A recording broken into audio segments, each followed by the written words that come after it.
नमस्कार विद्यार्थी मित्रांनो, मी नाझनीन इनामदार एमपीएससी लाईव्ह चॅनल मध्ये तुम्हा सर्वांचं मनपूर्वक स्वागत करते। आपण आपल्या चॅनलवर एमपीएससी लाईव्ह आणि विद्यानिकेतन अकॅडमी यांच्या संयुक्त उपक्रमाने जे टेस्ट सिरीज सुरू केलेली आहे त्याचं विश्लेषण आपण आपल्या चॅनलवर बघत आहोत। मागच्या भागात मी टेस्ट क्रमांक 2 चे अंकगणिताचे पूर्ण विश्लेषण केलेले आहे। 25 प्रश्नाचं आणि बुद्धिमापनाचे सुद्धा आपले निम्मे प्रश्न झाले होते। माझ्या मते 76 ते 88 प्रश्नापर्यंत आपण पूर्ण विश्लेषण सविस्तरपणे मागच्या भागात पाहिलेलं आहे। तर आजच्या भागात आपण 89 प्रश्नापासून पुढचे प्रश्न पाहणार आहोत। चला मग सुरुवात करूया आपण आपल्या आजच्या भागाला। पहिलाच प्रश्न आहे आजचा 89वा प्रश्न, टेस्ट क्रमांक 2 यामधला 89वा प्रश्न आहे। पुढे काही आकृत्यांचे संच दिले आहे, त्यामधील घटकांचा पुढीलपैकी कोणती आकृती उत्तमरित्या दाखवते। हा कोणता प्रश्न आहे, कोणता टॉपिक वरचा प्रश्न आहे? हा वेन आकृतीचा प्रश्न आहे। त्यांनी सांगितले कारकून, वडील आणि ड्रायव्हर यासाठी कोणती आकृती ही उत्तमरित्या दाखवते। कारकून, वडील आणि ड्रायव्हर। मग कारकून, वडील, ड्रायव्हर, मला सांगा बरं, आपण याला जर वडील मानले, हे कोण आहेत? वडील। वडील हे कारकून सुद्धा असू शकतात। वडील हे कारकून सुद्धा असू शकतात ना, त्यांनी फक्त 3 दिलेले, कारकून, वडील, ड्रायव्हर। तर वडील हे कारकून सुद्धा असू शकतात आणि वडील हे ड्रायव्हर सुद्धा असू शकतात। हे ड्रायव्हर सुद्धा असू शकतात, म्हणजे वडील हे कारकून सुद्धा असू शकतात, ड्रायव्हर सुद्धा असू शकतात, किंवा ड्रायव्हर हे वडील सुद्धा असू शकतात किंवा कारकून सुद्धा असू शकतात। म्हणजे तिघांचा एकमेकांशी काही ना काही संबंध आहे। कारकून सुद्धा वडील असू शकतात किंवा ड्रायव्हर असू शकतात। तर या तिघांचा एकमेकांशी काही ना काही संबंध आहे। या तिघांवरून आपल्याला पर्याय क्रमांक 3 ची जी सी ची आकृती आहे, तिघांचा एकमेकांशी संबंध, याचं बरोबर उत्तर आहे पर्याय क्रमांक सी। चला पुढचा प्रश्न बघूया। पुढचा प्रश्न आहे 90वा प्रश्न काय आहे? एक मुलगा ताशी 15 किलोमीटर वेगाने 15 मिनिटे धावतो, नंतर ताशी 5 किलोमीटर वेगाने 15 मिनिटे चालतो, तर पूर्ण प्रवासात त्याचा सरासरी वेग विचारलेला आहे। काय विचारलेला आहे आपल्याला? त्याचा पूर्ण प्रवासात सरासरी वेग किती आहे? तर सरासरी वेग काढताना या मिनिटांचा काही आहे का आपल्याला उपयोग? काहीच नाही, या मिनिटांचा विचारच करायचा नाही, कारण की त्यांनी आपल्याला काय विचारलंय? फक्त सरासरी वेग विचारलेला आहे। मग सरासरी वेगाचं सूत्र काय आहे? सरासरी वेग त्यांनी विचारलंय फक्त आपल्याला सरासरी वेग, मग या मिनिटांचा विचारच करायचा नाही। सरासरी वेगाचं सूत्र काय आहे? एकूण वेग भागिले एकूण वेगांची संख्या।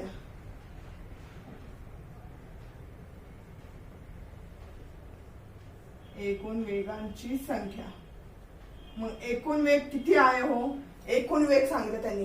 हा अगोदर किती? 15 किलोमीटर वेगाने 15 मिनिटं धावतो। आपल्याला मिनिटांचा विचार करायचा नाही, फक्त त्यांनी सरासरी वेग विचारलाय फक्त। मग 15 किलोमीटर वेगाने आणि इथं नंतरून किती आहे? 5 किलोमीटर वेगाने, म्हणून यांची बेरीज करावी लागेल। 15 अधिक 5 आणि एकूण कितीदा वेग सांगितलाय? 2दा त्यांनी वेग दाखवलेला आहे, एक 15 किलोमीटर आणि 5 किलोमीटर, म्हणून एकूण वेगांची संख्या येणारे 2। यांची बेरीज केली 20/2, बे के बे, बेन 20, म्हणजे त्यांचा सरासरी वेग आहे 10 किलोमीटर। पर्याय क्रमांक बी हे आपलं बरोबर उत्तर आहे। ताशी 10 किलोमीटर त्यांचा सरासरी वेग असणार आहे। ओके, हा प्रश्न कळाला असेल। चला पुढचा प्रश्न बघूया। पुढचं गणित आहे सोमवारी सकाळी 5 ते बुधवार संध्याकाळी 7 पर्यंत मिनिट काटा व तास काटा यांच्या दरम्यान 90 अंशाचा कोन किती वेळा तयार होईल?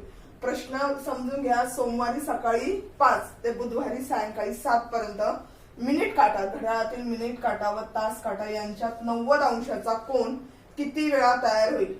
आपल्याला सर्वांना माहिती आहे एका तासात 90 अंशाचा कोन हे 2दा तयार होतं। तर आपण त्यासाठी आपल्याला अगोदर सोमवार सकाळी 5 ते संध्याकाळी 7 पर्यंत किती तास होतात एकूण, ते आपल्याला काढावं लागेल। चला आपण ते आधी काढूया। 3 दिवसाचे सोमवार, मंगळवार आणि बुधवार. सोमवार किती? सकाळी 5, सकाळी 5, हे पण सकाळी 5 वाजेपर्यंत आपण असं आणि बुधवारी सकाळी 5 वाजेपर्यंत किती? म्हणजे सोमवार ते मंगळवार हे सोमवारी सकाळी 5 वाजल्यापासून मंगळवार सकाळी 5 पर्यंत किती तास होतील हो? 24 तास होतील इथं. आणि मंगळवारी सकाळी 5 पासून बुधवारी सकाळी 5 पर्यंत इथं किती तास होतील? 24 तास होतील. लक्षात येते का तुम्हाला? आपण काय करायचं? आपल्याला तास काढायचे एकूण 3 दिवसाचे. सकाळी सोमवार सकाळी 5 वाजल्यापासून बुधवारी सायंकाळी 7 वाजेपर्यंत. मग सोमवार, मंगळवार, बुधवार मी 3 दिवसाचं लिहिलंय. सोमवारी सकाळी 5 वाजल्यापासून सांगितलंय, म्हणून 5 वाजल्यापासून आपण टाइम काउंट करूया. सोमवारी सकाळी 5, सोमवार ते मंगळवार सकाळी 5 पर्यंत किती? 24 तास होणार. आणि मंगळवारी सकाळी 5 ते बुधवार सकाळी 5 पर्यंत किती? 24 तास होणार. पण आपल्याला काय सांगितलंय? बुधवारी सायंकाळी 7 पर्यंत सांगितलंय. म्हणजे 5च्या पुढचे संध्याकाळी 7 पर्यंत किती तास होतात? 6, 7, 8, 9, 10, 11, 12, 1, 2, 3, 4, 5, 6, 7. म्हणजे टोटल किती तास होतात? अजून ह्याच्यात 14 तास होतात. सायंकाळी बुधवारी सायंकाळी 7 पर्यंत, सायंकाळी 7 पर्यंत ह्याच्यात 14 तास होतात. मग या तासांची बेरीज करूया. किती तास होतात एकूण? 4 4 7 12 इथे 2 2 4 आणि 5 6 62 तास होतात. किती तास होतात एकूण 3 दिवसात? सोमवार सकाळी 5 पर्यंत बुधवारी संध्याकाळी 7 पर्यंत किती तास होतात? 62 तास होतात. एका तासात 2 वेळा 90 अंशाचा कोन तयार होतो, म्हणून 62 तासात गुणिले 2. कारण की एका तासात 2 वेळा, म्हणून 62 तास गुणिले 2 केलं तर आपल्याला उत्तर येणार आहे 2 2 1 4 आणि 2 7 12 म्हणजे 124 वेळा 90 अंशाचा कोन तयार होईल. पर्याय क्रमांक बी हे आपलं बरोबर उत्तर आहे. सोमवार सकाळी 5 ते बुधवार संध्याकाळी 7 पर्यंत 124 वेळा 90 अंशाचा कोन तयार होईल. चला पुढचा प्रश्न बघूया. पुढचा प्रश्न आहे नातेसंबंधावर प्रश्न आहे.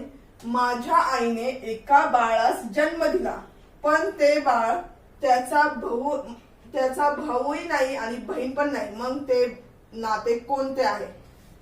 कोणते आहे? प्रश्न काय आहे त्याचा नसेल, इथं माझा असेल.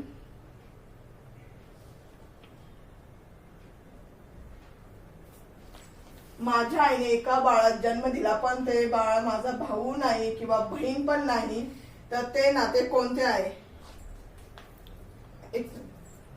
इथं माझा पण असू शकतो किंवा त्याचा पण असू शकतो, कारण की त्यांनी आपल्याला प्रश्न विचारलेला आहे त्याचा.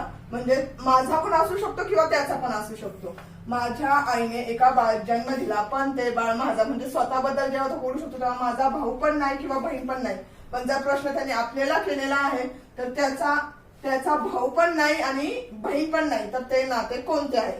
साहजिक आहे, जर ते बाळाला जन्म दिला असेल आणि त्या मुलाची ते भाऊ पण नाही आणि बहीण पण नाही, म्हणजे ते बाळ ती व्यक्ती स्वतः असेल. म्हणजे याचं पर्याय क्रमांक बी हे बरोबर उत्तर आहे. ती स्वतःच असणार आहे ते बाळ. तर पर्याय क्रमांक बी याचं बरोबर उत्तर आहे. चला पुढचा प्रश्न बघूया. प्रश्न आहे, प्रत्येक तासाला घड्याळात त्यावेळी जितके वाजले असतील तितके टोल पडतात. म्हणजे 1 वाजता 1 टोल, 2 वाजता 2 टोल, 3 वाजता 3 टोल. बरेच आपल्या घरात घड्याळ असतात, त्या टोलची घंटा असते. म्हणजे जितके वाजलेले असतात तितके टोल ऐकायला येतात. तोच प्रश्न आहे की एका घड्याळात जितके वाजले आहे तितके टोल पडतात. म्हणजे 1 वाजता 1 टोल, 2 वाजता 2 टोल, याप्रमाणे 24 तासात एकूण किती टोल पडतील? तर याप्रमाणे एकूण 24 तासात किती टोल पडतील हे आपल्याला प्रश्न विचारलेला आहे. त्यांनी काय सांगितलंय? एका तासाला किती? एका तासाला 1 टोल, 2 तासाला 2 टोल, याप्रमाणे 24 तास सांगितले. म्हणजे नैसर्गिक संख्यांची बेरीज करायची इथं. मी याआधी आपल्या चॅनलवर एमपीएससी लाईव्ह चॅनलवर, या युट्यूब चॅनलवर या विषयीचा म्हणजे या संबंधित एक व्हिडिओ टाकलेला आहे की नैसर्गिक संख्यांची बेरीज कशी करायची, क्रमाने येणाऱ्या समसंख्यांची बेरीज कशी करायची, विषम संख्यांची बेरीज कशी करायची, या संबंधित एक व्हिडिओ आपल्या चॅनलवर याआधी अपलोड झालेला आहे. ज्यांनी तो बघितला नसेल तर तो आवर्जून बघा. तुमच्या बेरजे वजाबाकीचे जे कन्सेप्ट आहे ते सर्व क्लिअर होतील. चला आता हे आपण पाहूया. एका तासाला 1 टोल, 2 तासाला 2 टोल, तर 24 तासात किती विचारलेलं आहे. काय सांगितलं त्यांनी, 24 तासात किती. पण आपल्या घड्याळात किती काय असतात हो, आपल्या घड्याळात 12 पर्यंत आकडे असतात. त्यामुळे आपल्याला 12 पर्यंत काढावं लागेल. 1 अधिक 12 हे 2 संख्या आहे म्हणून छेदात 2 गुणिले एकूण किती सांगितले त्यांनी, एकूण 24 तासात सांगितले म्हणून गुणिले मला 24 करावा लागेल. आणि हे आता सोडवायचं आहे. 1 पासून 12 घड्याळात आकडे असतात, 12 पर्यंतच असतात म्हणून 1 अधिक 12 केलं. हे 2 संख्या आहे म्हणून छेदात 2 लिहिलं आणि गुणिले 24 का, तर त्यांनी काय सांगितलं 24 तासात विचारले म्हणून गुणिले 24. आता हे सोडवायचं. बे एके बे, बे एके बे, बे दुने 4 आणि 12 आणि 1 13 गुणिले 12 यांचा गुणाकार करा. 12 एके 12, 12 दुने 24, 12 3 36.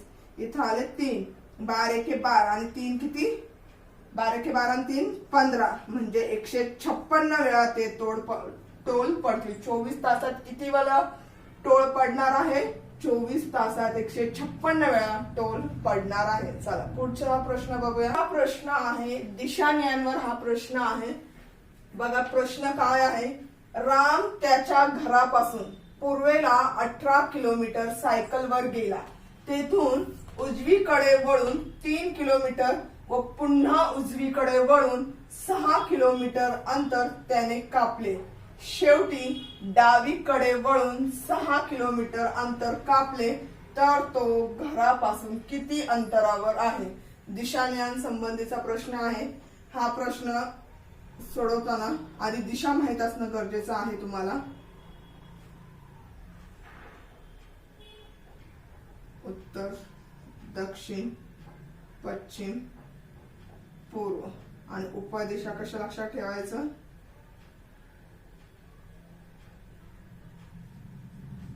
आ ई बा न म्हणजे आग्नेय, ईशान्य, वायव्य, नैऋत्य या स्वरूपात उपदिशा लक्षात ठेवायचं. चला आता आपण त्यांनी काय सांगितले ते बघूया आपण. त्यांनी सांगितलंय राम त्याच्या घरापासून पूर्वेला गेलाय म्हणजे या दिशेला गेलाय. तो पूर्व आपली दिशा. पूर्वेला किती किलोमीटर गेलाय, 18 किलोमीटर गेलेला आहे. म्हणजे पूर्वेला हा 18 किलोमीटर गेलेला आहे. इथं आता राम आहे, सायकलवर गेला. तेथून उजवीकडे वळून त्याने किती, 3 किलोमीटर. पूर्वेच्या उजवीकडे म्हणजे पूर्वेकडे तोंड येतं त्याचं उजवीकडे खाली होणार. किती किलोमीटर गेलाय तिथं, पूर्वेच्या उजवीकडे वळून 3 किलोमीटर अंतर तो गेलेला आहे. व पुन्हा उजवीकडे वळून आता त्याचं तोंड दक्षिणेकडे खाली आहे तर पुन्हा उजवीकडे वळून म्हणजे इथं किती किलोमीटर गेलाय तो, 6 किलोमीटर. हे 6 किलोमीटर गेलेला आहे उजवीकडे वळून. आणि नंतर त्याने सर्व शेवटी काय, डावीकडे वळून 6 किमी. म्हणजे आता तो कुठे आहे त्याचं तोंड आता पश्चिमेकडे आणि ह्याच्या डावीकडे म्हणजे खालची साईड. तर डावीकडे वळून किती गेलाय तो, 6 किलोमीटर गेलेला आहे. म्हणजे इथून तो हा 6 किलोमीटर अंतर गेलेला आहे. हे किती आहे, 6 किलोमीटर. म्हणजे आता इथं आहे तो. डावीकडे वळून 6 किलोमीटर अंतर कापले तर तो घरापासून किती अंतरावर आहे. म्हणजे घर त्याचं इथं आहे आणि तुम्हाला विचारले तो इथं आहे तर घरापासून तो किती अंतरावर आहे हे विचारलेलं आहे तुम्हाला. हे काढायचे. तर हे काढण्यासाठी आपल्याला आधी हा त्रिकोण पूर्ण करणं गरजेचं आहे. म्हणजे मला हे सुद्धा पूर्ण करणं गरजेचं आहे. लक्षात घ्या. म्हणजे त्यांनी हे इथं मूळ स्थानापासून आता तो जिथं आहे हे अंतर विचारलेलं आहे. म्हणजे विचार करा, हे तुम्हाला त्रिकोण दिसतोय का, आणि त्यांनी आपल्याला कर्ण विचारलेला आहे, कर्णाची बाजू विचारलेली आहे. तर हे त्यासाठी पूर्ण केलं. इथं 3 आहे. इथं लक्षात घ्या त्याच्या समोरची बाजू कितीची आहे, 3ची आहे. म्हणजे हे सुद्धा जो भाग आहे तो सुद्धा 3 किलोमीटर असणार. लक्षात घ्या, हे 3 किलोमीटर, हे 6, म्हणजे टोटल हे जे आहे हे किती आहे, 9 किलोमीटर आहे. आणि हे टोटल किती किलोमीटर आहे त्यांनी सांगितलं, इथून ते इथपर्यंत 18 किलोमीटर आहे. पण हे खालचं बघा, इथपर्यंत जे आहे ते 6 किलोमीटर दिलंय खाली, म्हणजे इथला वरचा पण भाग तो हा 6 किलोमीटरचा असणार आहे. 18 मधला 6 किलोमीटर इथं मायनस झाला, म्हणजे हा उर्वरित जो आहे इथला आपल्याला जो पाहिजे तो 12 किलोमीटरचा असणार आहे. 18 मधून 6 वजा केले तर हे काय 12 किलोमीटर. तुम्हाला कळालं का? म्हणजे आपल्याला या बाजू कर्णाचं जर बाजू काढायची असेल तर आपल्याला या दोन बाजूंची लांबी माहित असणं आवश्यक आहे. त्यासाठी आपण या दोन बाजूंची लांबी काढली. इथं मला 6 माहित होती, पण हे जे डॅश डॅश लिहिलंय हे 3 कसे आले, कारण की इथं 3 होतं, त्याच्या समोरचीच बाजू 3, 6 आणि +3 म्हणजे हे टोटल इथली बाजू झाली 9. आणि इथली किती बाजू आहे, ही टोटल 18 होती. पण आपल्याला फक्त इतकाच भाग पाहिजे, याच भागाची मला बाजू पाहिजे, याच भागाची मला लांबी पाहिजे. तर हा 6 जो आहे इथला मी मायनस केला 18 मधून 6, तर हे मला येईल किती आलं, याची लांबी 12 किलोमीटर. म्हणून पायथागोरस प्रमेयानुसार पुढचं सोडवायचं आपल्याला. पायथागोरस प्रमेयाचं सूत्र माहिती का तुम्हाला? पायथागोरस नुसार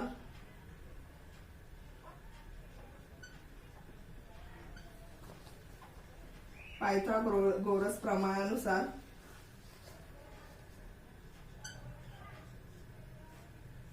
कर्ण वर्ग बरोबर बाजू वर्ग अधिक बाजू वर्ग. आपल्याला दोन बाजू माहिती आहे. एक बाजू किती आली आपली, 9चा वर्ग, आणि दुसरी बाजू आली 12चा वर्ग. म्हणून 9चा वर्ग 81 अधिक 12चा वर्ग 144 यांची बेरीज केली तर उत्तर येते 225. पण काय येत आहे, कर्णाचा वर्ग येत आहे. पण आपल्याला फक्त कर्ण काढायचं आहे. इथं वर्ग विचारलेला आहे 200, त्यामुळे 225 कुणाचा वर्ग आहे हो, कुणाचा वर्गमुळे 225 कुणाचा वर्ग आहे 225. फक्त कर्णाची हे लांबी काढायची असेल तर 225 कुणाचा आहे, 225 आहे 15चा वर्ग. म्हणून ही जी बाजू आहे ती किती येणार आहे, 15 किलोमीटर. पर्याय क्रमांक डी हा आपला बरोबर उत्तर आहे. की ती जी बाजू आहे तो आता घरापासून मूळ स्थानावर जे अंतर आहे ते किती किलोमीटरचं असणार आहे, 15 किलोमीटरचं अंतर. चला पुढचा प्रश्न बघूया. हा प्रश्न आहे, 3 सप्टेंबरला गुरुवार असल्यास त्याच महिन्यात कोणते वार 5 वेळा येतील. दिनदर्शिका या टॉपिक वरचा प्रश्न आहे. 3 सप्टेंबरला जर गुरुवार असल्यास त्याच महिन्यात कोणता वार 5 वेळा येईल. 3 सप्टेंबरला गुरुवार, आपल्याला त्याच महिन्यात विचारलंय की कोणता वार 5 वेळा येणार आहे. त्यासाठी आपल्याला अगोदर 1 सप्टेंबरला कोणता वार ते काढावं लागेल. जर 3 सप्टेंबरला कोणता वार आहे, गुरुवार आहे, तर 2 सप्टेंबरला कोणता असणार आहे, बुधवार असणार आहे. आणि 1 सप्टेंबरला कोणता असेल, 1 सप्टेंबरला असेल मंगळवार. आणि आपल्याला आता त्या पूर्ण महिन्यात कोणता वार 5 वेळा येईल असं विचारलेलं आहे.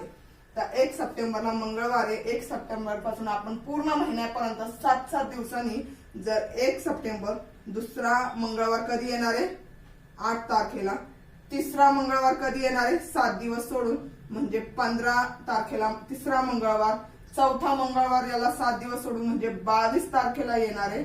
आणि 5वा मंगळवार येईल 29 याला 7 दिवस सोडून, म्हणजे आठवड्याचे 7 वार असतात, म्हणून 7व्या दिवशी 29 तारखेला 29 सप्टेंबरला मंगळवार असणार आहे. म्हणजे 1 सप्टेंबरला जो वार आहे तोच 8 सप्टेंबरला असणार आहे, तोच वार 15 सप्टेंबरला असणार आहे, तोच वार 22 सप्टेंबरला असणार आहे, आणि तोच वार 29 सप्टेंबरला. म्हणजे इथं 5 वेळा कोणता वार आलेला आहे, मंगळवार, हे आपल्याला कन्फर्म झालं. पण 29 सप्टेंबर पर्यंतच, 22 मध्ये 7 मिळवतो, 29 सप्टेंबर पर्यंतच मंगळवार येतोय. पण एक दिवस शिल्लक राहतो ना सप्टेंबरचा. मग इथं 30 तारखेला कोणता, त्याचा पुढचा वार, मंगळवारच्या पुढचा वार कोणता, बुधवार. म्हणजे 30 सप्टेंबरला इथं बुधवार येणार आहे.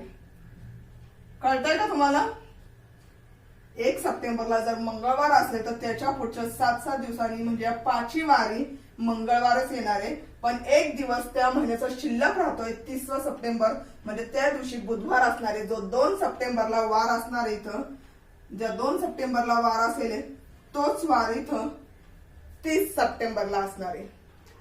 याचा अर्थ मंगळवार व बुधवार हे 2 दिवस त्या महिन्यात 5 वेळा येतात. मग पर्याय क्रमांक आपला बी हा बरोबर उत्तर आहे. मंगळवार आणि बुधवार त्या महिन्यात 5 वेळा येतील. चला पुढचा प्रश्न बघूया. असा प्रश्न आहे, नातेसंबंधावर प्रश्न आहे पुढचा. मंजूकडे इशारा करत गौरव म्हटला की ती माझ्या वडिलांची एकुलती एक मुलाची बायको, तर मंजू गौरवची कोण?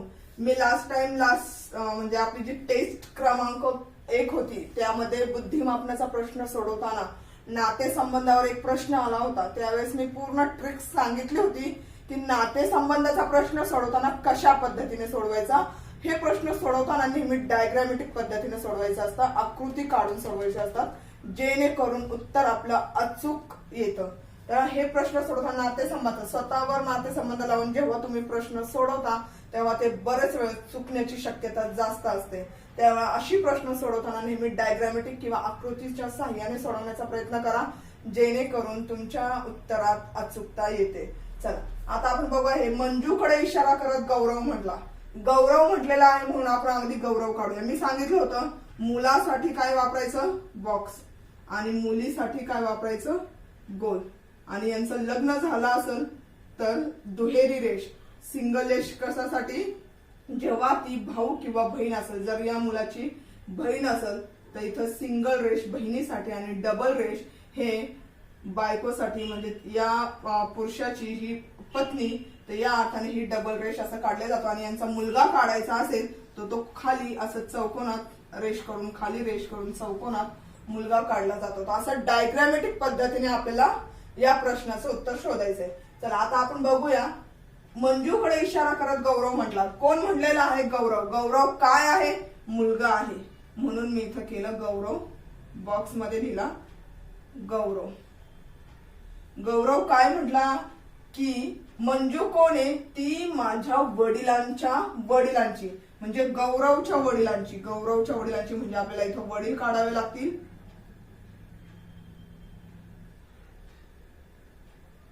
आणि गौरवची आई सुद्धा काढावी लागेल.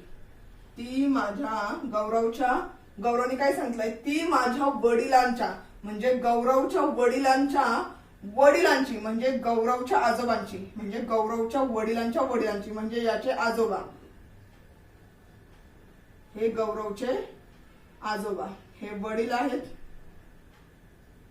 हे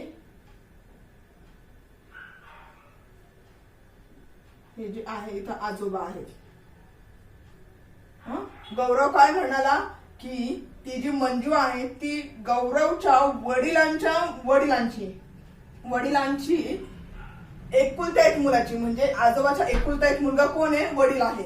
आजोबांच्या एकुलत्या एक मुलाची, म्हणजे एकुलत्या एक मुलाची बायको.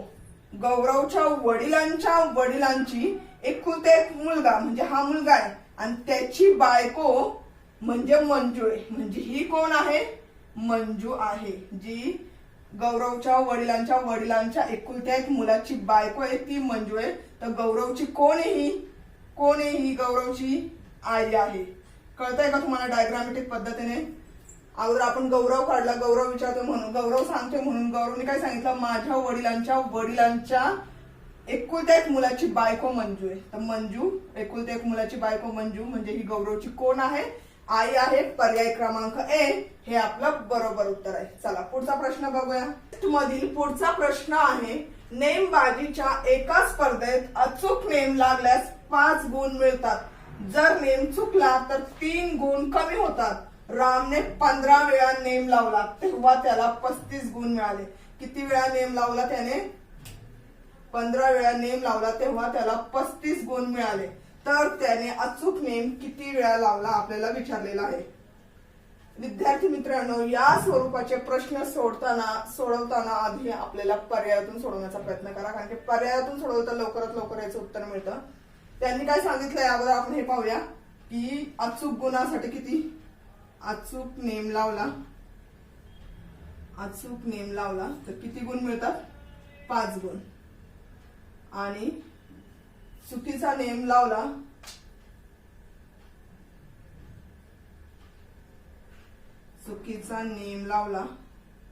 तर किती, 3 गुण वजा होतात, हे त्यांनी सांगितलेलं आहे. तर आता आपण बघूया की जेव्हा त्याने म्हणजे रामने 15 वेळा नेम लावला, 15 वेळा त्याने नेम लावलेला आहे, तर तेव्हा त्याला 35 गुण मिळाले. तर त्याचे अचूक म्हणजे योग्य नेम किती वेळा लागले. तर आपण पर्याय क्रमांक ए पासून सुरुवात करूया. जर 10 त्याने असं समजा आपण की 10 त्याचा अचूक नेम लागलेला आहे. जर 10 रामने 10 वेळा अचूक नेम लावला असं मानू.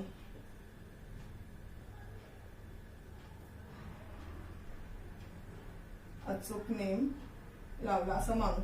तर 10 वेळा लावला तर 10 गुणिले एका अचूक नेम साठी किती गुण मिळतात, 5 गुण मिळतात.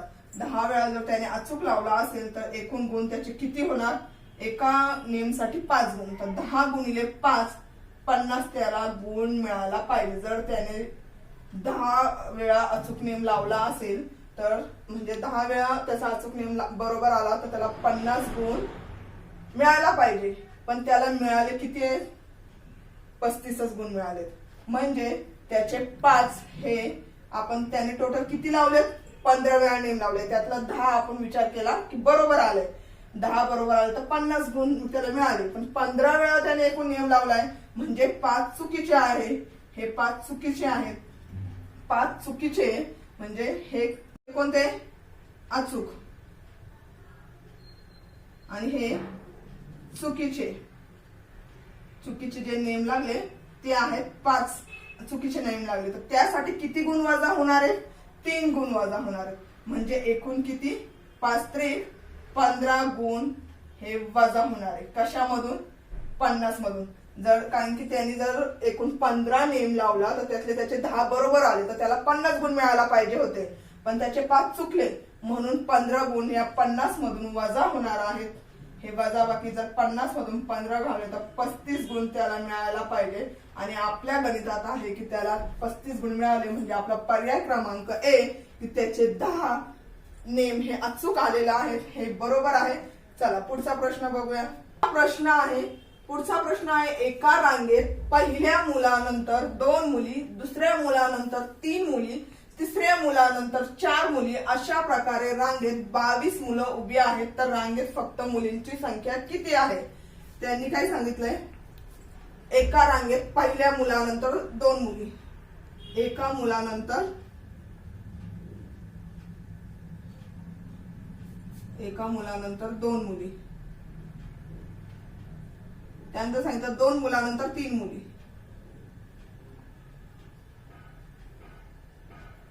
2 मुलानंतर 3 मुली.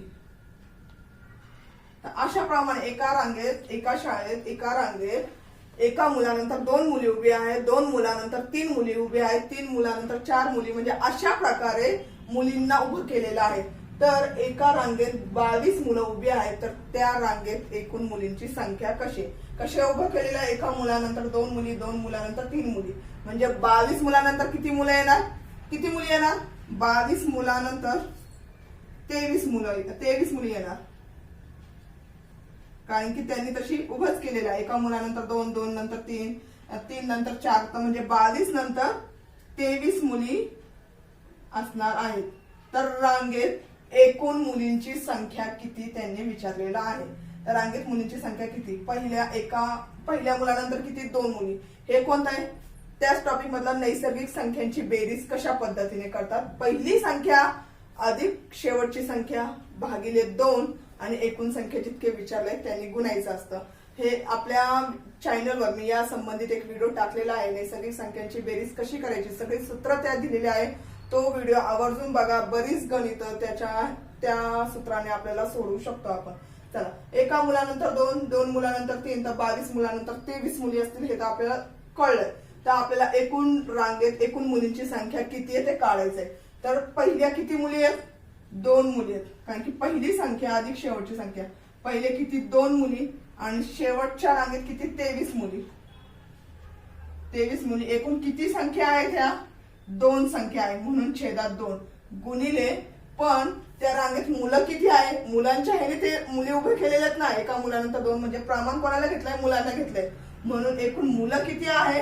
22. आता हे समीकरण आपल्याला सोडवायचे. त्यांनी जे दिलंय ते आपण लिहिलं की पहिल्या एका मुलीनंतर 2 मुली म्हणजे पहिली संख्या प्लस शेवटची संख्या 23 मुली. 2 संख्या आहेत म्हणून छेदात 2 गुणिले 22, कारण की 22 मुलानंतर म्हणजे 1 मुलानंतर 2 मुलानंतर असं प्रमाण म्हणजे एकूण 22 मुलानंतर आहे म्हणून गुणिले 22. आता हे समीकरण सोडवायचं. बे के बे, बे के बे, बे के बे. 23 आणि 2 25 गुणिले 11 यांचा गुणाकार करायचा. 11 पाची 55, इथं आले 5. 11 दुने 22, 22 आणि 5 23, 24, 25, 26, 27 म्हणजे 275 मुली. एकूण मुली किती असणार आहे? 275 मुली असणार आहे.